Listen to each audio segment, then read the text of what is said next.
Okay, and we're live. Thanks everyone for tuning in. I'm Sarah Gulabdara, Executive Director of Legacies of War, and I'm joined here with Anna Pumajantan, who is our Executive Intern here at Legacies, and our special guest today is Richard Falk. So today we'll be talking to Richard in regards to the introduction that he wrote to this book, the United States Southeast Asia Historical Memory, which you can click on the link on our website and purchase this amazing book. So just wanted to share a little bit more about the work that we do here at Legacies of War. We were founded in 2004. So this year we're turning Sweet 16. And it's been quite a journey. Our organization was founded with the discovery of a set of drawings that were brought to us by Fred Branfman. Fred collected this set of drawings from villagers in Xianquang who were capturing these images that they saw during the Secret War, during the air warfare that the United States conducted in Laos. So upon the discovery of these drawings, Legacy was founded in order to do one thing. One, build awareness of what happened during the Secret War. But then as we started telling our stories and getting more and more people to really join in the cause, Janapa decided that we have to do more. And that's when we started our advocacy efforts on the Hill.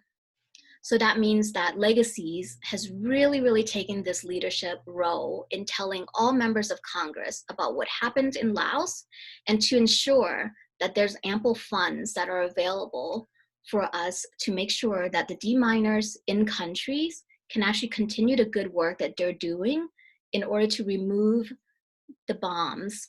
There's about 80 million cluster bombs that are still left in Laos, as well as assist survivors, because we know that once someone has to have prosthetic arms or prosthetic legs, they have to have help in order to update those medical equipments for years to come, as well as things that their families might need.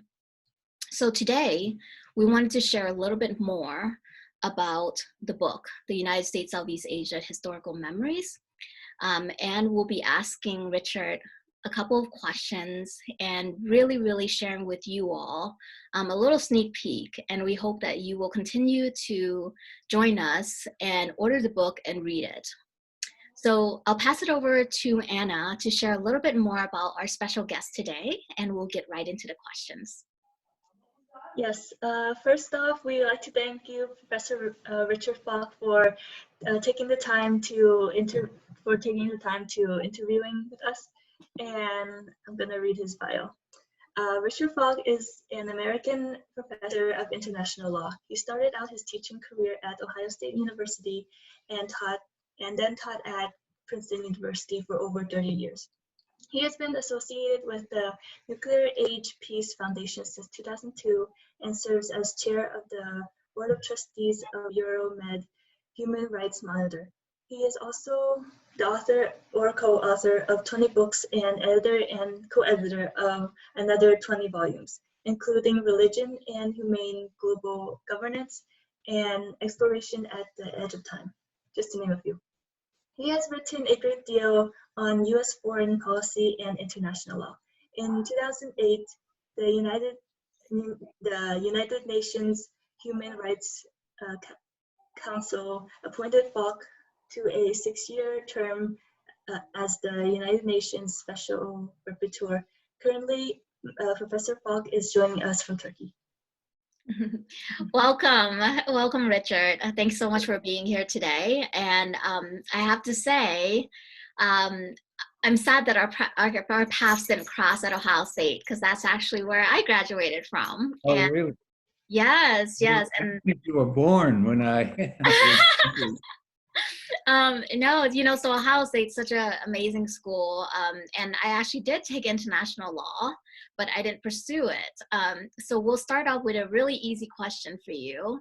What inspired you to pursue a career in international law?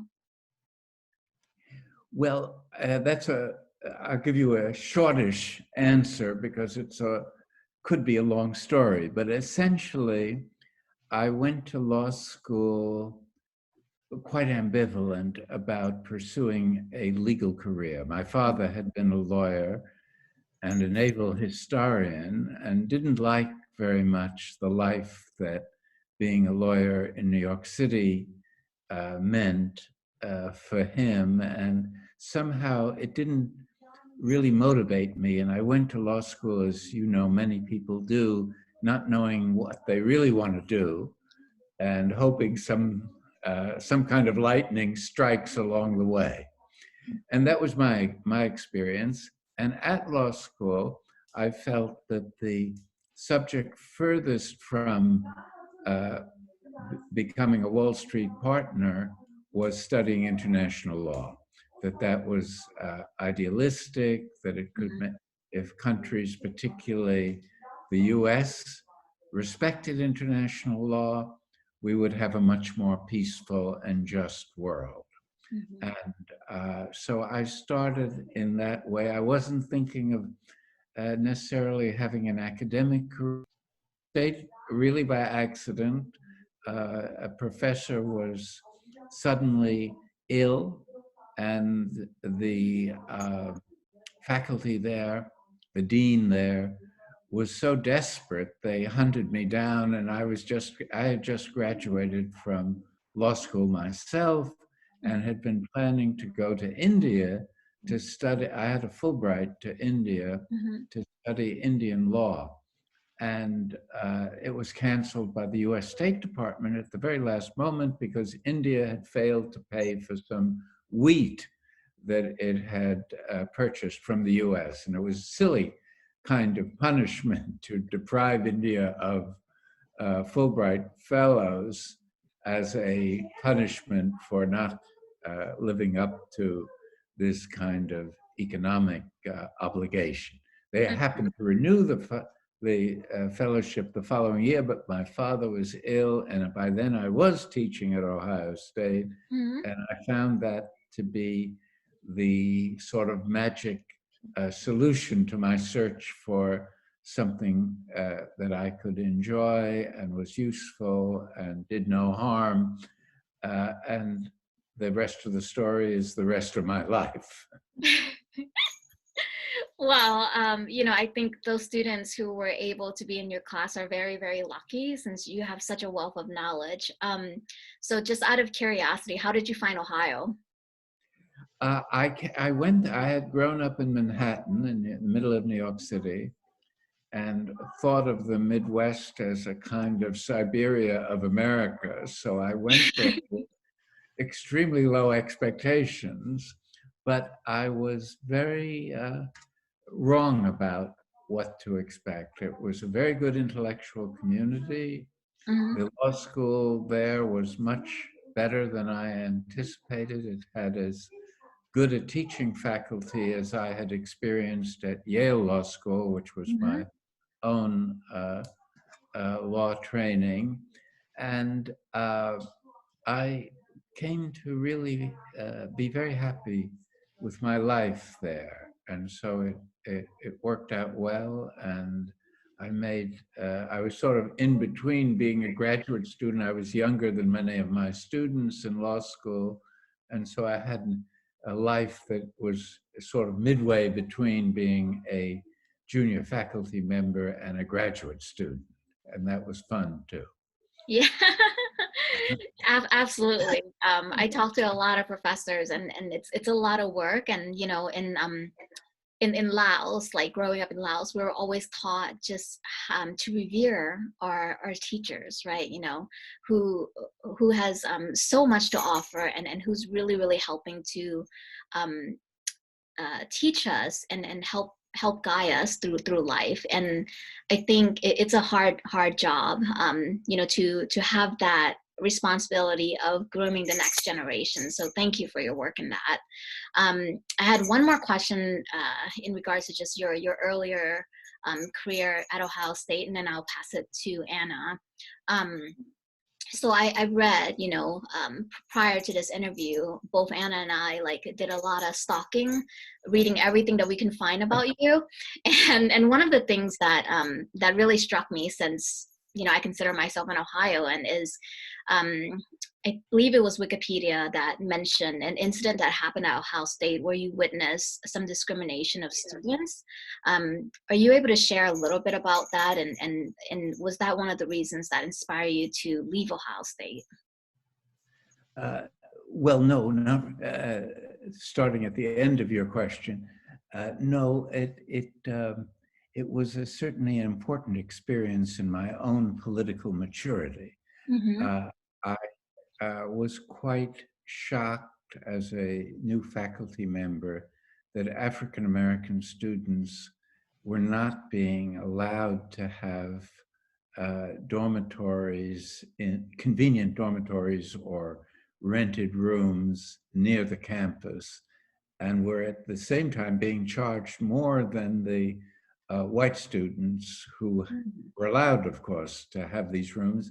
And we discovered that members of the Board of Trustees owned most of this property that was engaged in this discriminatory behavior. So several younger faculty members, none of whom had tenure or job security, decided this was too intolerable that we would challenge by recourse to constitutional law, and we prepared a legal brief. And at that point, I think those on the Board of Trustees that had this compromising relationship to off-campus housing particularly, realized they were in a losing cause, and so they surrendered essentially, and discrimination was eliminated, and we felt that this was a minor but psychologically and politically important kind of contribution to racial equality. And for me, it was particularly important. I had come from a rather conservative background that was reluctant to take very strong positions on issues of this kind, and sort of accepted the racial status quo that existed in the US at that time, and particularly in kind of conservative parts of the country. So for me, it was the beginning, I guess, of my own political maturing, and led indirectly to my engagement with the Vietnam story, and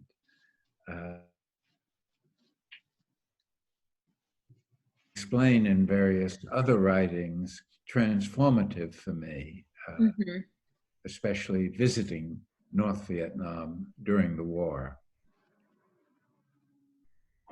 Wonderful. Hi, Anna. Okay. So diving more into the book, in the introduction, you said that the country should learn from the lessons of the war in Southeast Asia. Could you share with us what these lessons are, and in your opinion, has the country learned from these lessons, or do you believe that they have failed?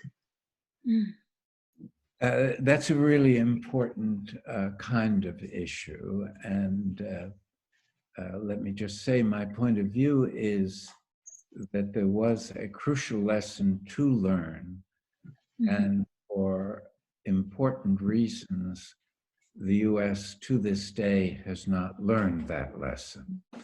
And the important lesson is that military superiority is not an effective way of controlling the political outcome of conflicts of the sort that existed in Indochina, decolonization, struggles between between national populations and a colonial power.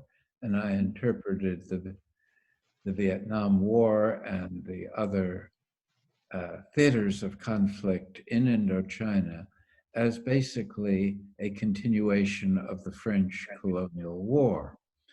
And in that kind of conflict, the the military dimension is not decisive. It's the will of the people and their degree of leadership Mm-hmm. that determines the outcome. And they have more at stake than the intervening foreign society. Mm-hmm. And in this sense, I was always politically opposed to the intervention on the grounds that this was defeating the idea of self-determination, which seemed to me from an international law point of view to be the primary right of the peoples who lived in Indochina. Mm-hmm. And so there was a moral political objection to what the United States was doing. But what Anna is asked me to focus on were the lessons unlearned and the lesson that should have been learned. And the unlearned lesson, putting aside the moral and political questionable undertaking of trying in this Cold War context to interfere with the sovereign rights of a people, putting that aside and saying that the real lesson was the very limited role that military superiority could play in the outcome of this kind of struggle. And all the colonial wars, starting with the decolonization of India, were won by the weaker side militarily. And why that was and what to do about it in terms of the Cold War ideology that was prevailing at that time was the fundamental challenge posed by the failure in Indochina, the failure of the policies. And the failure was extremely costly in a number of ways, first of all and most of all, to the peoples who were subjected to this devastating high technology warfare, which was personally struck me as the core of the immorality, using high technology weaponry against a low technology society. And then, even with that kind of margin of technological superiority, not being able to prevail, having in the end to accept the idea that the undertaking in Vietnam was a failure, a costly failure of American lives. Almost 60,000 died in combat or related to combat, and millions in Vietnam and Laos and Cambodia were displaced and suffered the devastation of their cities and of much of their national heritage. And as your undertaking has highlighted, suffered the aftermath of a conflict that doesn't end when the guns and the bombs stop dropping. The unexploded ordnance, the Agent Orange, the many kind of leftover remnants of the war, which will go on for at least my lifetime, and hopefully not your younger lifetimes. But what the U.S. tried to interpret the lesson to be was that the war was lost because the tactics were improper or not. And one of the improprieties, tactically, was to rely on drafted soldiers rather than on a voluntary army or a professional army. And so the draft was abolished. That was a lesson, because the core of the anti-war movement in the United States was a middle-class objection to by parents and the drafted, those subject to the draft, who saw this as a war that didn't really serve the national security or the national interests of the United States and was immoral and unlawful. And so the first lesson that was attempted was this depoliticizing the foreign policies that involve intervention in a foreign country. And the second thing that was learned was to try to make the media more subservient to the foreign policy. And so they began to do two things. One is they encouraged the media not to show dead Americans coming back in coffins. And they tried to also embed what was called embed journalists with American combat units, so they would see the war from the perspective of the Americans fighting the war.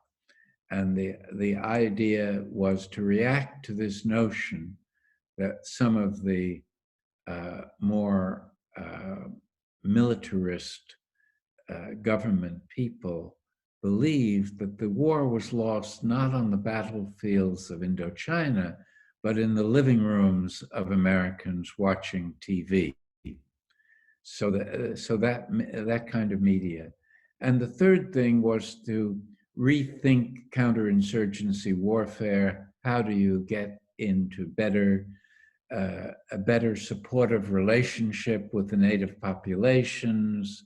How do you basically win the battle for hearts and minds? And that was a kind of educational and tactical rethinking that was applicable to the soldiers and to the military instruments. So that all of those lessons were the wrong lessons, in my view. And the right lesson should have been this recognition that militarism is dysfunctional when applied to these sorts of decolonizing conflicts between colonial elites and national populations. And that it was a mistake ideologically to perceive this as a war against communism or against the Soviet Union and against China. And part of the justification for the war, as you know, was a geopolitical one, that if communism wasn't stopped in Indochina, it would spread throughout Asia. The so-called falling dominoes metaphor that was used at the time. And the Pentagon Papers showed that the American policymakers saw the Vietnamese as, quote unquote, Chi-Coms, Chinese communists. They didn't even recognize the identity. And so there was a kind of ignorance, a kind of cultural failure to understand the nature of the fundamental nature of the conflict and the degree to which its essence was one of a national anti-colonial struggle led by strong nationalist figures. The one remaining aspect of response to Anna's question is, why hasn't the US learned this lesson? Because they're smart people in Washington and in the bureaucracy, and you have to ask, why do smart people keep doing dumb things? Because we've intervened since Indochina, and disastrously in Afghanistan and Iraq are two of the most prominent examples. And the essential reason is, in my view, that ever since World War II, the American bureaucracy has become militarized in ways that have put a premium on keeping the military budget extremely high, a peacetime budget that had nothing to do with national security and required this global mission, the global mission that was first focused on supposedly containing the Soviet Union and then China, and then was renewed in relation to the war on terror.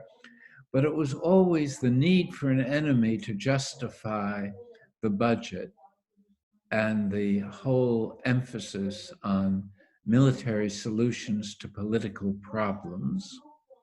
And this continues in the way in which the US is engaged in the Middle East, for instance, where it doesn't seek to find political solutions to political problems, but relies on its military capabilities and interventionary undertakings, all of which have backfired and failed. And the inability, the bureaucratic inability to acknowledge failure is rooted in this idea that the government and the private sector military special interests are dependent on continuing a militarist foreign policy. So you who are working in Washington have a lot of work to do to change this essential policy, because as long as this lesson is not learned, we will repeat the tragedy and the failures that accompany it.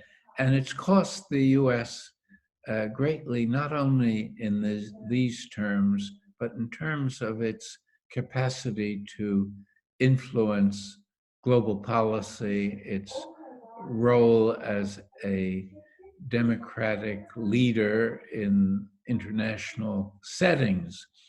So it's it's a very unfortunate and regressive outcome. And just as you are engaged with some of the legacies of the war that materially affect the well-being of the people in Laos and elsewhere in Indochina, the legacy in the United States is also a tragic one that continues to this day. And it's been my hope that somehow there will be a political movement, bipartisan consensus that keeps this militarism, this dysfunctional militarism alive. And that, and we're about to have a important presidential election, but this issue is not on the table. And whoever wins, the essential embrace of militarism as the foundation of American-led global security will not be challenged. That challenge has to come from the people. It has to come in the form of a movement. And unfortunately, the Republicans and the Democrats are, despite their antipathy on many issues, are united in supporting this dysfunctional way of relating to security issues. Wow, I mean that's a lot to take in, and you know, while you were talking, it actually made me think a little bit more about you know, when I first learned about why my family was uprooted from, you know, our life in Laos and brought to this whole new different country, and some of the things that my parents kept away from us as children, right? You know, could you just take a moment and tell us a little bit more just about your time in Vietnam. But before you do that, I'd love to hear about just when you first learned about what was happening in Vietnam, Cambodia, and Laos, during the periods of like the 60s and 70s. And so that's one. The second piece, because I think it really ties in, is what was the reaction of the American people as all this was happening during that time? Well, those are quite formidable questions. The first response goes back to my time at Ohio State, actually. I somehow was probably trying to avoid real work, and by accident, I came upon a book that was a critique of French policy in Indochina. And this must have been in the late 50s that I read this book, in 1958 or 59, before serious American involvement. And I remember reading a long essay by John Fairbanks, who was a Harvard professor specializing in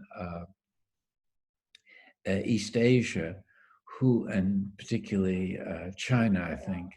And he analyzed the French war and showed why, despite their military superiority, they were going to lose the war, and that the flow of history was in favor of these nationalist challenges to the colonial system. And it's important, it goes back to my earlier answer, to realize that in the 19th century and up to 1945, militarism was effective in dominating Asia and other parts of the non-Western world. There was the emergence of third world nationalism and the weakening of the European colonial powers was one of the principal changes brought about by World War II. And it played into these anti-colonial movements and the transformation that was a result of colonialism being defeated in one country after another, and the liberation of African and Asian countries was the most significant 20th century development, so that was really important. And somehow from that moment when I was wasting time in the library at Ohio State, I understood, or felt I understood, what was wrong about the American policy that came just shortly thereafter.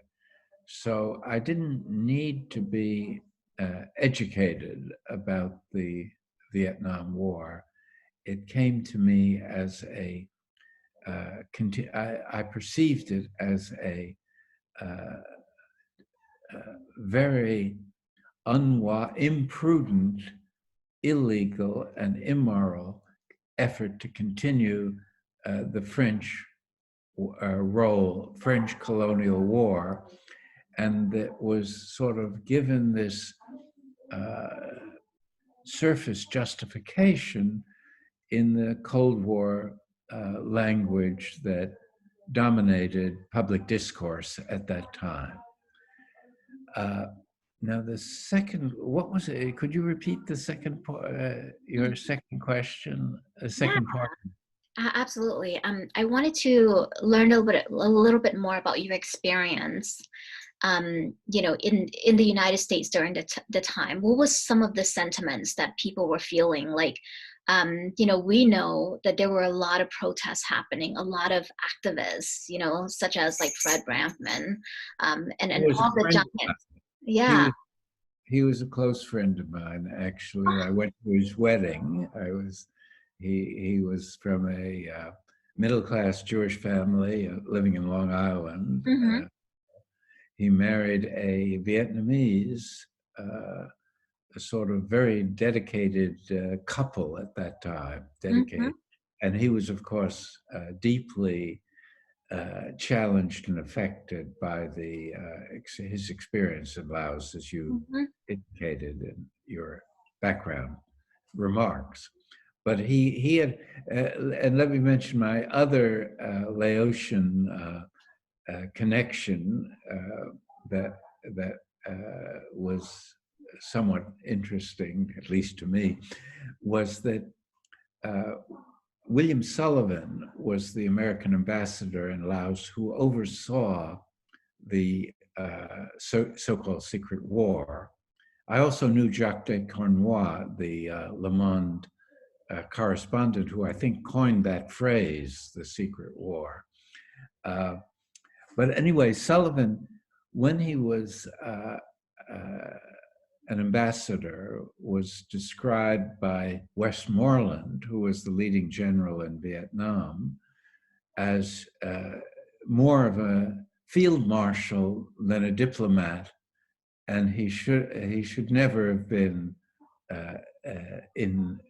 dealing with these kind of military undertakings. You know, they were doing the bombing with command structures rooted in the American embassy in Vientiane.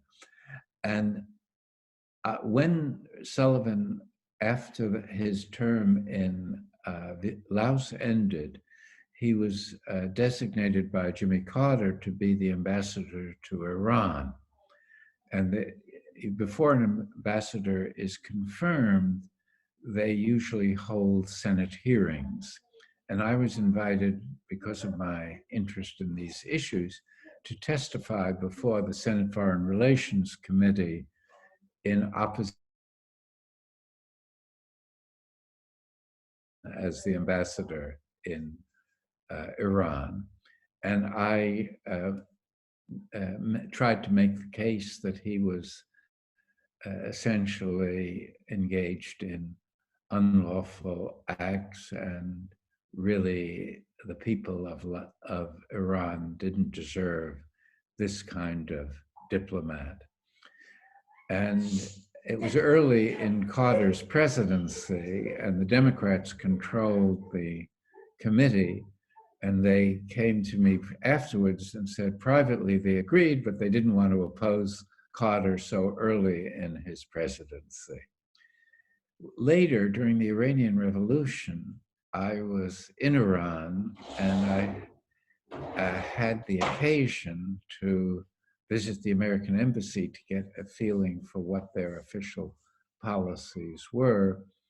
And William Sullivan was then the ambassador. And as I walked into his office, I was accompanied by two other people, including Ramsey Clark, the former American Attorney General. And the first words from Sullivan was, "I know Professor Falk thinks I'm a war criminal." And that wasn't the best way to start the conversation, but it did I wasn't displeased that at least he got the message, even if the Senate committee didn't get the message. And it ended up that meeting in Iran was much more effective than the Senate hearing, because he told us things that put him at odds with Carter and Brzezinski. So his career basically ended as a result of our disclosing. It was an on-the-record meeting, and on the basis of disclosing his criticisms of how Washington misunderstood the war, and he was actually right about it. He had a more clearer understanding of the Iranian Revolution than they did in the White House. But he paid a high price for that. And indirectly, I think, he paid a price for what he did in Laos. So the American, what happened? How did Americans? Of course, it came slowly, because the reaction was initially seen as opposition to the Cold War. And so people were reluctant at first, particularly prior to the direct American military presence in Vietnam, to be very active in opposing the war, except very radical elements. It became more mainstream when the draft started to emerge and when Americans began to understand they weren't winning the war. See, and that was a really important realization because the war was being presented falsely to the public as something that, of course, America would prevail. We were the great power. Lyndon Johnson once said, "How can you expect a 10th-rate Asian country to challenge the American superpower?" And see, it was so deep, this sense that militarism is what controls world history, that it took a very long time for it to sink in that this was a lost cause, and that the American people understood it before the American government.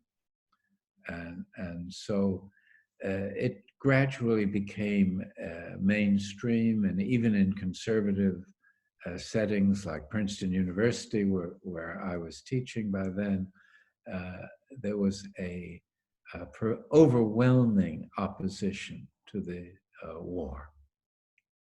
And it spilled over into other cultural issues like the role of women and racial issues. It became a broader social movement as well as an anti-war movement.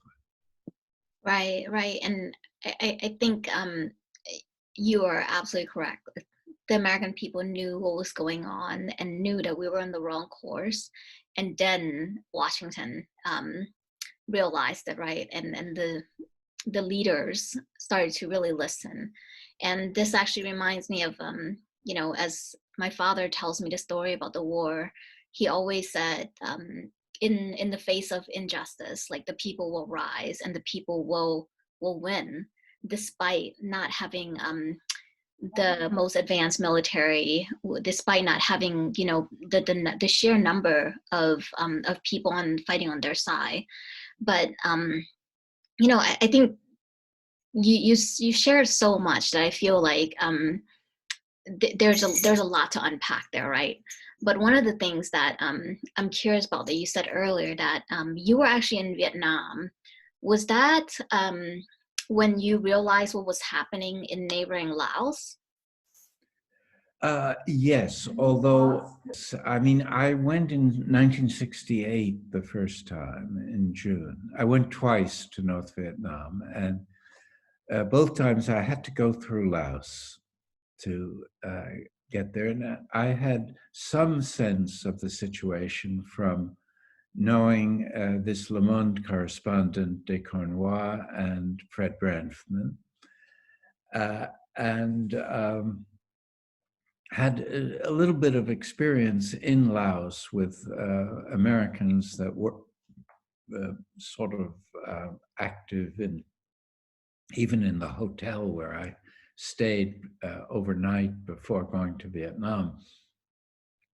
There was a kind of unpleasant colonial aura that the Americans were guilty of, or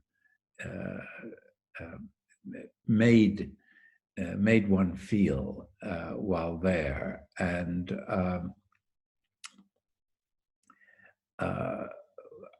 but my primary understanding and involvement was with Vietnam at that time.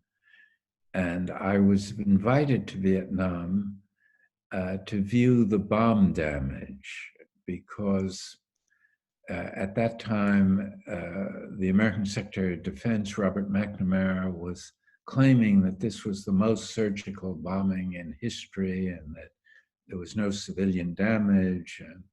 And of course, this was not true. And I was persuaded to go, even though I knew it was something that was politically very controversial to go to the enemy country in the midst of a war where Americans were dying, and so I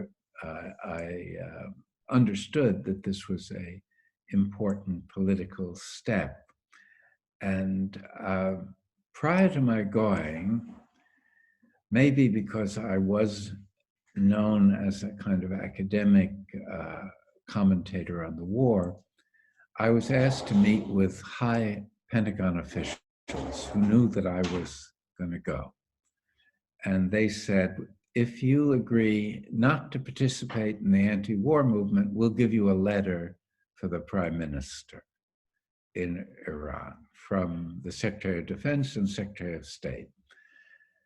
And I said I wouldn't do that. I felt that my credibility and my own beliefs were such. So I never know.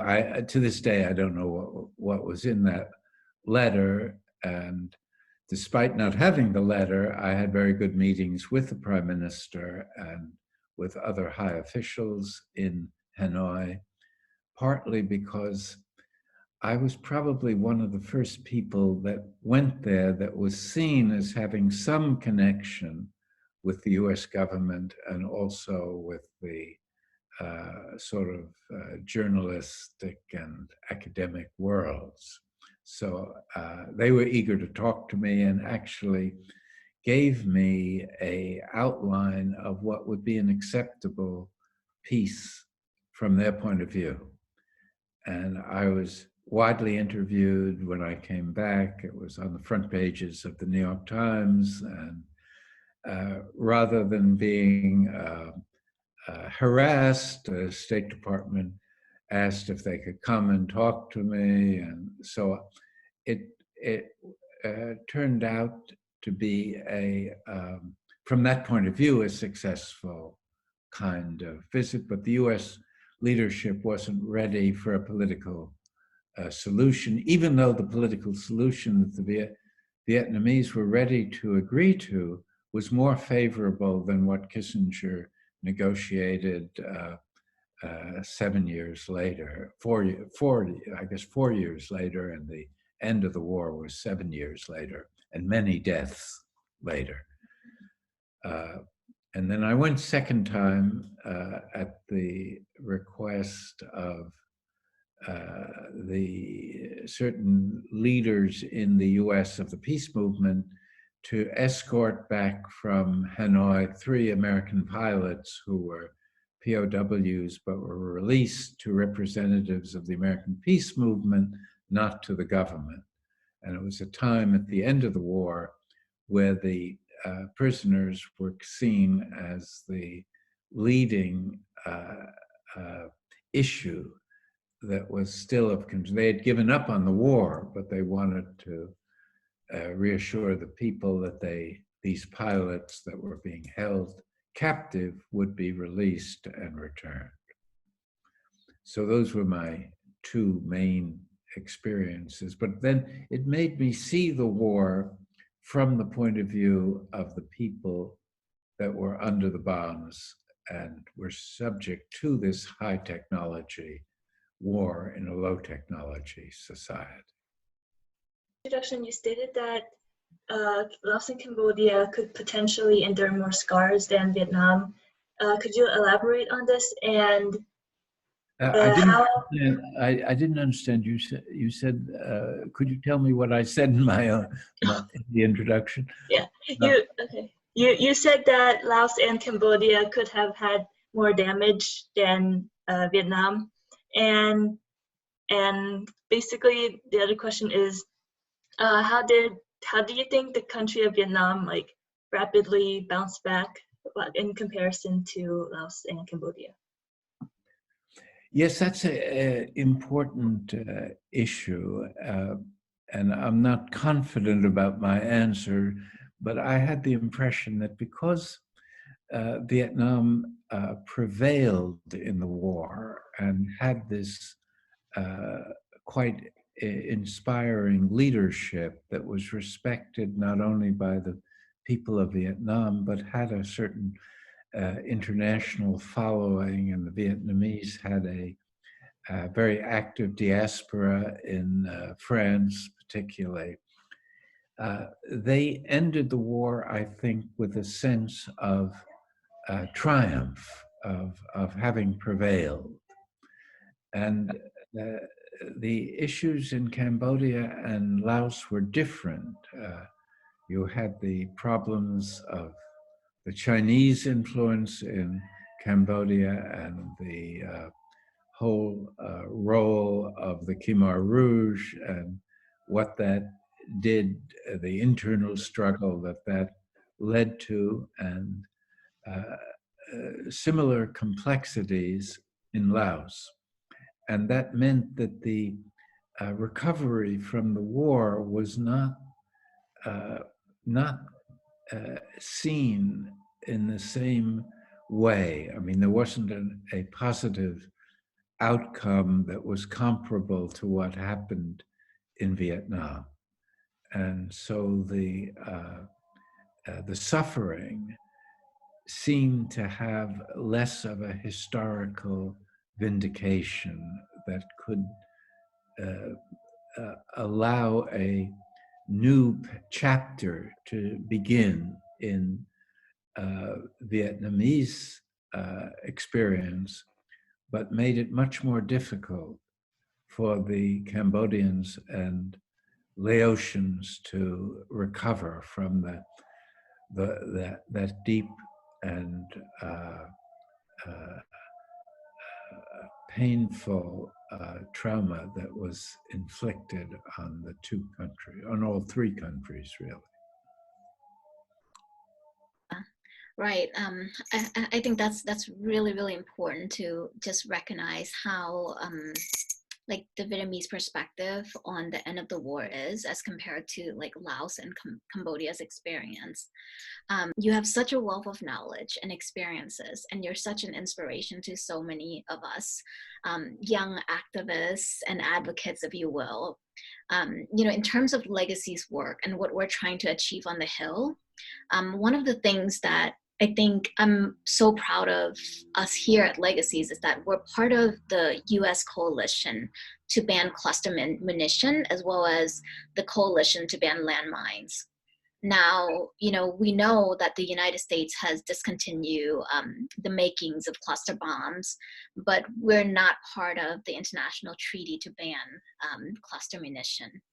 So, you know, as we continue to try and light new legacies and really help heal the wounds of war, both in Laos as well as in the United States, what advice would you give to us? And are there other things that you feel that we should be doing as an organization to try to resolve this decades-old issue? Well, I think what you're doing is very inspirational and courageous and difficult. The US is not known for looking back on its past mistakes, and it's particularly reluctant to acknowledge something that it did wrong. You know, it's never faced the atomic bombs that it dropped at the end of World War II. And so it's extremely important that you think of yourself as not only advocacy, but a kind of necessary public education. And it's a kind of education that the country and the citizenry really need to avoid repetitions of various kinds. And I think one thing that would seem to me to be useful would be to make a more a general effort to induce the ratification of the cluster bomb and landmines treaty. I think that would be it's a kind of focus that people can relate to, and you can tie it into these. You gave a figure of which was quite shocking to me of several million unexploded cluster bombs still existing in Laos. So that I think if you tie those things together, maybe if you have the resources, organize a national conference that would give a kind of attention. And I think the fact that you're Laotians that are doing this would add a level of authenticity to the effort. And because you're not bitter or trying to humiliate the U.S., I think it would get it would generate a favorable reaction, and you identify now as Americans. And for all those reasons, I think it could be a very important additional dimension of your work. But what you're doing is great, and I congratulate you. Thank you so much for that, Richard. We really, really appreciate that. And that's really great feedback. You're right. I think like the approach that we've been taking for 16 years has really, really been inspiring. But just to reiterate, like the point that you made about just how much bombs there are still left is astonishing. Yes. During the span of 1964 to 1973, there were over 580,000 bombing missions, which is equivalent to a plane load of bomb every 8 minutes, 24 hours a day for 9 years. Obviously, there's still a lot of work to be done, and we appreciate you for taking time to just help us educate folks, because it's important and people need to know. And I think, from our perspective, we believe that the more people that know, the more people that listen to what we have to say, they'll be compelled to really join in, because I do believe that Americans want to do the right thing. And, yeah, for the most part, I tend to be a little optimistic.